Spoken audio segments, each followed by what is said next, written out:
Purple was Joyce Echaquan's favorite color.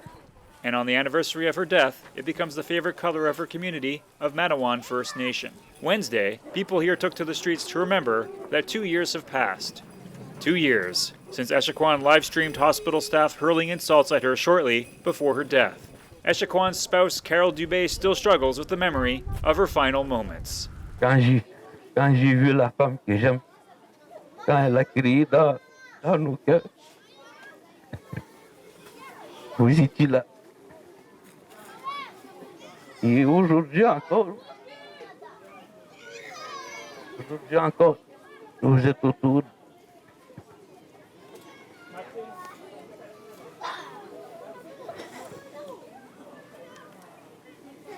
Cela nous donne la force de continuer.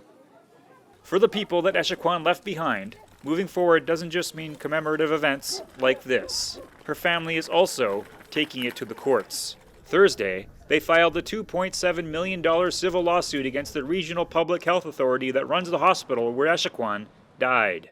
A doctor and nurse were also named in the lawsuit. The statement of claim says Echaquan was denied her fundamental rights, and the obligations owed to her by the defendants were violated in a context of systemic racism and unsafe health care. When we talk about systemic racism, we're not just pulling that from out of nowhere. At a Montreal press conference, Atikamekw leaders and a lawyer for Joyce Echaquan's family explained the reasoning for the suit. They all say it's not just about money. Hopefully that this lawsuit will make things move further, faster as well. A key argument in the lawsuit is that Joyce Echaquan is not an isolated incident.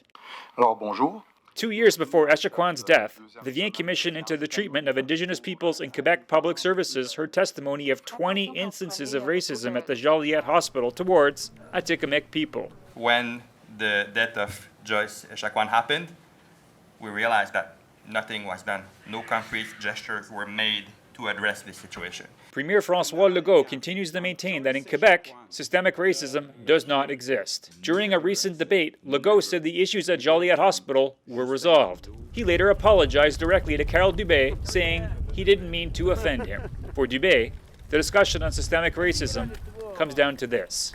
Les choses qui auraient dû changer n'ont pas été changées. Puis on attend encore. The Public Health Agency of Lanaudière says they will not be commenting on the lawsuit, and while no money can bring back Joyce Echaquan, her family hopes it will force others to take notice. Tom Fenario, APTN National News, Montreal.